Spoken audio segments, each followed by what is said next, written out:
मेरा नाम मुस्कान है। मेरी शादी जिस घर में हुई थी वे वसूलों के बहुत पक्के लोग थे। इन्होंने रस्मों रिवाजों के मुताबिक सब किया। मेरा पति भी अच्छा था, पर घर में सिर्फ मेरी सास का राज चलता था। पर वो अच्छी औरत थी, किसी के साथ भी नाइंसाफी नहीं करती थी, इसीलिए उनके हाथ में घर की हुकूमत होना कोई बुरी बात नहीं थी। पर मेरा पति बहुत अजीब था। वो मेरे साथ होता तो बहुत खुश नहीं होता था, जबकि मैं खूबसूरत थी, जवान थी। हालांकि उसकी माँ की पसंद थी, पर बदसूरत तो नहीं थी। फिर भी मेरे पति को जैसे पता नहीं क्या था, मैं उसे अच्छी नहीं लगती थी। पर मेरी मौसी कहती कि यह मर्द बहुत अजीब होते हैं।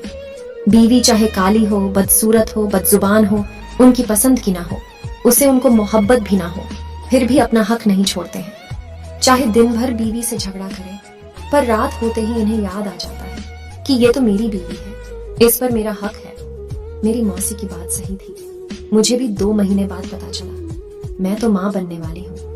कुछ हफ्तों मेरी तबीयत बहुत ज्यादा खराब रही। उल्टी, चक्कर, सुस्ती लगा रहता। सास ने मेरे पति को कहा कि इसको डॉक्टर के पास ले जाओ। सास खुद भी ले जा सकती थी, पर पति से इसलिए कहा क्योंकि ये साथ ले जाएगा तो इसको जिम्मेदारी का एहसास होगा। इसको पता चलेगा को पत्नी रहने पर क्या जिम्मेदारी होती है, उसका ख्याल भी रखना होता है। पर वो मुझे किसी अच्छे डॉक्टर के पास लेकर नहीं गया, बल्कि एक नॉर्मल सी डॉक्टर के पास ले गया। डॉक्टर मुझे देखकर थोड़ी हैरान लग रही थी।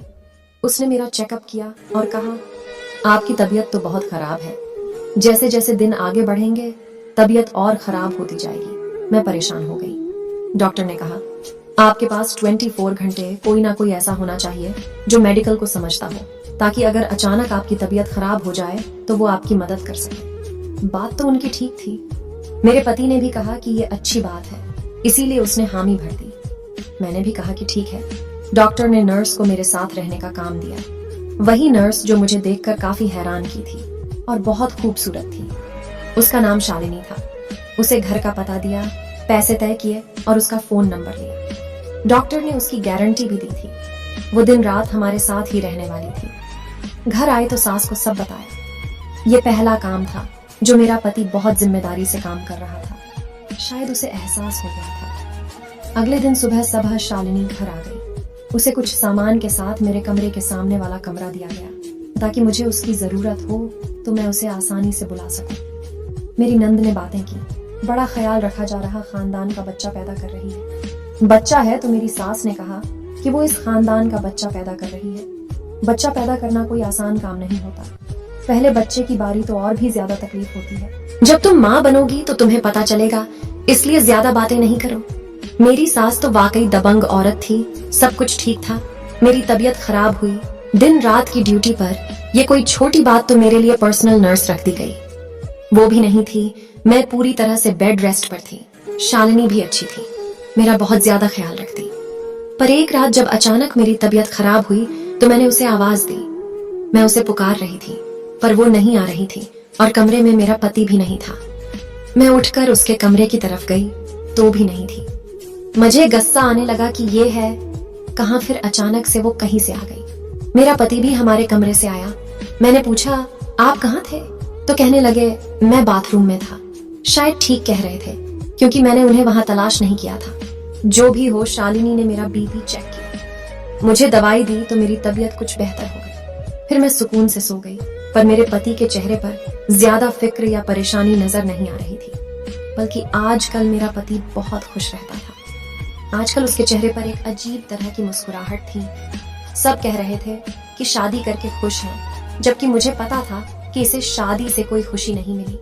वो तो कुछ दिन से ही खुश था, वरना पहले तो उसने ऐसा मुंह बना रखा था जैसे कोई मर गया हो, जैसे उसकी प्यारी पत्नी मर गई हो, जिससे उसे बहुत मोहब्बत थी। शायद औलाद की खबर से खुश था। बारे में किसी से जिक्र नहीं किया था। शालिनी ना सिर्फ मेरी नर्स थी, बल्कि वो लगता था कि इस खानदान का हिस्सा है। पर मम्मी ने समझाया था कि कमरे की बातें बाहर नहीं निकालना, इसलिए मैंने इस तो सबके साथ घुल मिल गई थी। ऐसा लगता था कि इस खानदान का हिस्सा है। कभी कभी उसका जरूरत से ज्यादा मीठा व्यवहार मुझे अजीब लगता था। वन दिन तो मेरी नंद ने कह दिया कि कितनी अच्छी है वो हंसमुख सी। एक हमारी भाभी है, जब से आई है मुंह बंद करके फिरती रहती है।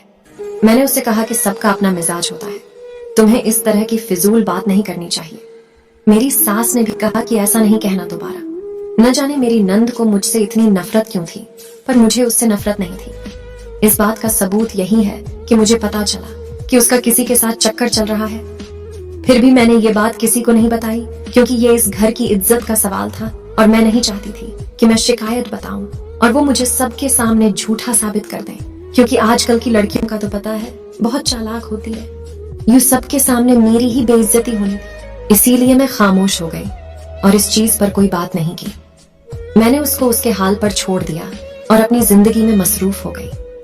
दिन इसी तरह गुजरने लगे जब one दिन बहुत कुछ अजीब हुआ। मेरी सास घर नहीं थी जब मोहल्ले वाली मिलने आई। मेरी नंद भी कॉलेज गई हुई थी, इसलिए उसके पास मुझे ही बैठना पड़ा। मैंने चाय पानी सामने रखा और बातचीत हाल तबीयत पूछना शुरू किया। उनकी और हमारे घर के एक ही दीवार थी। वो कहने लगी, अच्छा हुआ तुम ही अकेले में मिल गई, मुझे बहुत जरूरी बात करनी थी। मैंने कहा, जी कहिए। उसने कहा, तुम दोनों की नई नई शादी हुई है। मुझे पता है दोनों जवान हो, खूबसूरत हो। शादी के शुरू के दिन तो बड़ी ही हसीन होते हैं, रहा भी नहीं जाता एक दूसरे के बिना।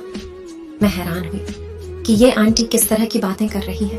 वो खुद भी बहुत संभल कर बोल रही थी। मैंने कहा, आप क्या कहना चाहती है? खुलकर कहें, कोई दिक्कत नहीं। इन्होंने कहा, बेटा हम आपकी तरह अमीर नहीं हैं, हमें आजकल बहुत गर्मी होती है, कमरों में दम घुटता है, कोई ऐसी भी नहीं होता। एक एयर कूलर है बाबा आदम के जमाने का, उसी के आगे चारपाई डालकर रात को छत पर सोते हैं। मेरे पति की छत से अजीब आवाजें आती हैं कि भी और 4 बेटियां भी, सभी जवान हैं। ऐसे में जब हम ऊपर सोए होते हैं तो तुम लोगों बच्चियां भी शर्म से पानी पानी हो जाती है और मैं भी।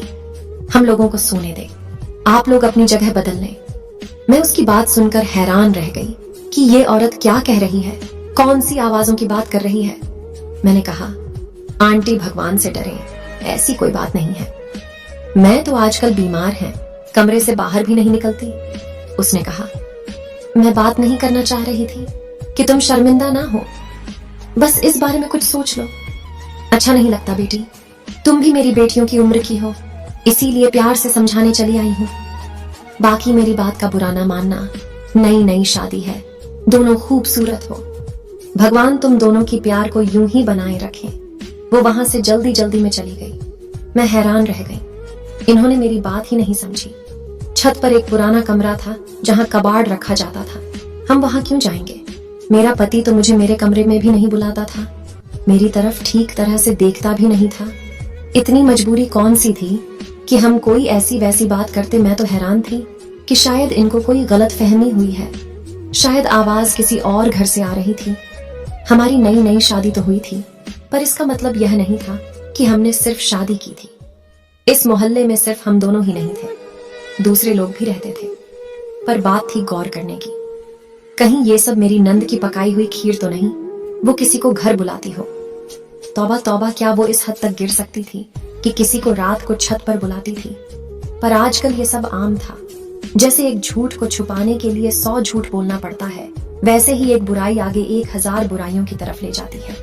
मुझे अपनी नंद पर नजर रखनी चाहिए थी और अब सबूत के साथ ये घर वालों को बता देना चाहिए था, क्योंकि इस तरह तो इस घर की इज्जत नीलाम कर रही थी। मुझे इसे रोकना चाहिए था, इसलिए सोच लिया कि कुछ न कुछ तो करना ही पड़ेगा। वैसे कितनी अजीब लड़की थी मेरी नंद, तौबा तौबा। मुझे नंद पर नजर रखना थी, पर शालिनी मुझे बिस्तर से उतरने ही नहीं देती थी। उसे जाने क्या दिक्कत था, इतनी भी तबीयत खराब नहीं थी मेरी। पर आज रात तो कुछ बहुत ही अजीब हुआ। मुझे ऐसी बेहोशी वाली नींद आई कि सुबह मुझे पता चला कि मैं तो सो गई थी, जबकि मुझे नंद पर नजर रखनी थी। सोचा था फोन पर कोई वीडियो या कोई आवाज रिकॉर्ड कर लूंगी, पर आइफ मौका ही नहीं मिल रहा था। रात होते ही मैं ऐसी नींद में चली जाती थी कि अपना भी होश नहीं रहता था। मैं खुद हैरान थी कि मेरे साथ क्या हो रहा है। पर एक दिन कुछ बहुत अजीब हुआ। मेरी ननद अपने उसी बॉयफ्रेंड से बात कर रही थी, दोनों झगड़ रहे थे। वह कह रही थी कि कब से कह रही हूँ, मैं तुमसे अकेले मिलने नहीं आ सकती, तुम्हें यह बात समझ नहीं आती है। हाँ, मेरी माँ से मुझे बहुत डर लगता है। हैरान थी कि ये ऐसा क्या सोचती है, ये तो इतना बड़ा काम नहीं कर सकती। ये तो आदमी से इसी बात पर लड़ रही थी कि मिलने नहीं आ सकती, इसका मतलब ये इसका काम नहीं था। पर जब मैं वहां से जाने लगी, मेरी नंद ने मुझे देख लिया और कहा, भाभी आप यहाँ क्या कर रही हैं? मैं थोड़ा घबरा गई। मैंने उससे कहा कि तुमसे एक बात करनी है। उसने कहा अंदर आ जाए। मैंने उसे सब बता दिया। मैं उसके बारे में भी जानती थी। वो हैरान थी। उसने कहा आपको सब पता था, फिर भी आपने किसी को नहीं बताया। ये तो आपका बड़प्पन है, वरना भाभी हो और ननद का राज रखे। मैंने कहा सब एक जैसे नहीं होते। उससे मेरी दोस्ती हो गई। उसने कहा कि भाभी रोमांटिक नहीं है, बस हम दोनों सोच में ऐसा काम करने के बारे में सोच भी नहीं सकती, और सोहन तो मेरे घर रिश्ता भेजने वाला है। मैंने कहा कि हम लोग भी इतने लिया कि मिलकर कुछ सोचना होगा और बात की तह तक जाना होगा। ये सब तो अपनी जगह है। मेरा पति तो आजकल मुझसे और भी दूर हो गया था। मुझे तो अब उसकी इच्छा होने लगी थी और उसे मेरा कोई ख्याल नहीं था। सोचती थी सारी जिंदगी कैसे गुजरेगी शालिनी। रोज मुझे एक गोली दिया करती है। उससे पूछा तो उसने कहा दर्द की गोली है, पर जब से मैं यह गोली खा रही थी उसी से मुझे तब से ही नींद आ रही थी। मैं नंद के साथ डॉक्टर के पास गई और साथ में गोली का खाली डिब्बा भी ले गई। डॉक्टर को बताया कि नींद बहुत आती है, बेहोशी जैसी। साथ में गोली भी दिखाई। उसने कहा ये तो नींद की गोली है, ये आधी भी खा ले तो 4 फुट का बंदा सो जाता है। आपकी जैसी हालत है, आपको तो ये खाना ही नहीं चाहिए। कौन दे रहा है? हम हैरान रह गए। मैंने सोच लिया कि आज गोली नहीं खाऊंगी। मैं जब रात को कमरे में बैठी थी, शालिनी मुझे दवाई देने आई तो मैंने दवाई ले ली, पर वो लाल पैकेट वाली गोली नहीं खाई और फेंक दी। वो चली गई। उसके बाद मुझे बिल्कुल भी नींद नहीं आ रही थी। इसका मतलब डॉक्टर की बात ठीक थी। मेरे पति भी जाग रहा था। कहने लगा तुम्हें नींद नहीं आ रही। मैंने कहा नहीं, जब आएगी तो सो जाऊंगी। वो भी सो गया। मैंने उससे कहा मैं रोज रात को आपसे पहले ही सो जाती हूँ, आपको बुरा नहीं लगता? उसने कहा तुम्हारी तबीयत खराब है, ऐसी हालत में ऐसा होता है। मैं समझता हूँ ये सब, पर उसने आज की रात मेरे जागने पर भी कोई फायदा नहीं उठाया। इस बात पर मैं उदास थी और हैरान भी। सुबह ये बात नंद को बताई। वो भी हैरान थी। फिर हम पड़ोसी के घर गए। बातों बातों में पूछा कि ये सब कब से हो रहा है। उसने कहा पहले नहीं होता था, यही कोई 3 हफ्ते से हो रहा है, पर मेरी शादी को तो 2.5 माह हो गया था और तब मुझे पता चला कि मैं मां बनने वाली है। पर शालिनी को इस घर में आए हुए तकरीबन 3 ही हफ्ते हो चुके थे। इसका मतलब क्या था? अगले दिन मैंने और मेरी नंद ने प्लान बना लिया। फिर रात को छत पर जाएंगे। हम फोन पर बात कर रहे थे, मेरी आंख लग गई, पर अचानक जाग गई। पति कमरे में नहीं था, पर शायद बाथरूम में था। कोई अंदर से आवाजें आ रही थीं। मैं भी कमरे से निकल गई। अपनी ननद के साथ छत वाले कमरे की तरफ दबे पांव बढ़ी। हम दोनों काफी डरी हुई थी और हैरान भी कि क्या होगा आगे। पड़ोसी वालों के एयर कूलर की आवाज भी आ रही थी, मतलब वो भी छत पर सो रहे थे। मेरी नंद तो साथ डंडा भी लाई थी। उसका कहना था जरूर कोई और ही है जो हमारे कमरे को गलत काम के लिए इस्तेमाल कर रहा है। उसकी बात भी ठीक हो सकती थी, लेकिन आज इस राज से पर्दा उठ ही जाना था। जब हम करीब पहुंचे तो वाकई आवाज आ रही थी। हम हैरान रह गए। हमने एक दूसरे की तरफ देखा कि अब क्या करें, मतलब अंदर कोई था, जरूर एक मर्द और एक औरत। वर्टिकल बार मेरी नंद ने अचानक आगे बढ़कर दरवाजा खोल दिया, जैसे अब उसे और इंतजार नहीं हो रहा था, और सामने का मंजर देखकर हमारी रूह कांप गई। हम लोगों ने माह फेर लिए। मेरी नंद के हाथ से डंडा गिर गया, क्योंकि सामने कोई और नहीं, मेरा पति और शालिनी एक दूसरे के साथ मौजूद थे।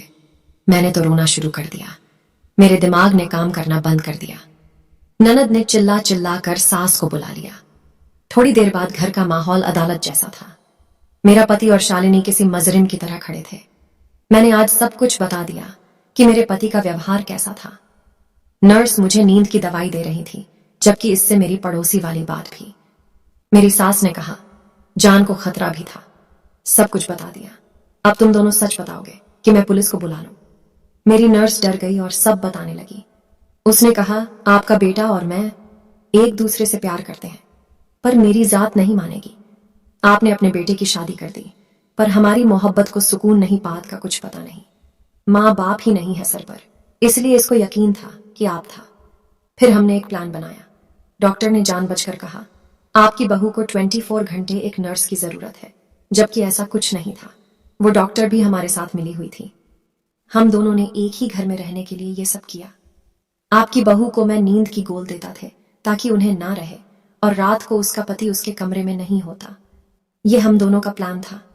रात होते ही हम छत वाले कमरे में चले जाते थे। नर्स की ज़बान रुक गई। मेरी सास ने कहा, रुक क्यों गई हो, अपनी बेशर्मी का किस्सा जारी रखो। मेरी सास ने पति को भी बातें सुनाना शुरू कर दी। उसकी खूब बेइज्जती की, उसे जायदाद से निकाल देने की बात कर दी। मैंने कहा, मेरा क्या कसूर है? अब मेरे बच्चे का क्या होगा? मैं क्या करूंगी? मेरी सास ने ऐसा फैसला किया कि मैं भी हैरान रह गई। मेरी सास ने कहा था, इस औरत को पुलिस के हवाले करूंगी। बेटे को तब तक घर के अंदर नहीं आने दूंगी जब तक इसकी अक्ल ठिकाने नहीं आ सकती। पर वो लड़की बोली, आप ऐसा नहीं कर सकती। मेरी सास ने कहा, वो क्यों? मैंने कहा, बंद करो ये सब, मैं अपने घर जा रही हूं। मेरी सास ने कहा कि नहीं बेटा, तुम नहीं जा सकती, क्योंकि तुम अकेली नहीं हो, तुम्हारे साथ हमारे घर का वारिस और इज्जत भी है। तुम धैर्य रखो, सब तुम्हारे हक में होगा। फिर मेरी सास ने नर्स से कहा कि निकल जाओ इस घर से, दफा हो जाओ। जब शालिनी ने एक ऐसी बात बताई कि सब लोग हैरान रह गए। उसने कहा, मैं नहीं जा सकती, क्योंकि मेरे पेट में भी इस घर का वारिस है, यानी आपके बेटे की औलाद। हम सब हैरान रह गए। मेरी सास ने मेरे पति की तरफ देखा तो नर्स बोली, उसकी तरफ नहीं देखे, उसे तो 1 हफ्ते से पता है, वो तो उसका नाम भी सोच चुका है। मैंने जब ये सुना तो बेहोश हो गई। आंख खुली तो मुझे मालूम दिया जाए। मेरी सास का फैसला यह था कि शालिनी और मेरे पति का विवाह बोली उसकी तरफ नहीं देखे, उसे तो 1 हफ्ते से पता है, वो तो उसका नाम भी सोच चुका है। मैंने जब ये सुना तो बेहोश हो गई। आंख खुली तो मुझे मालूम दिया जाए।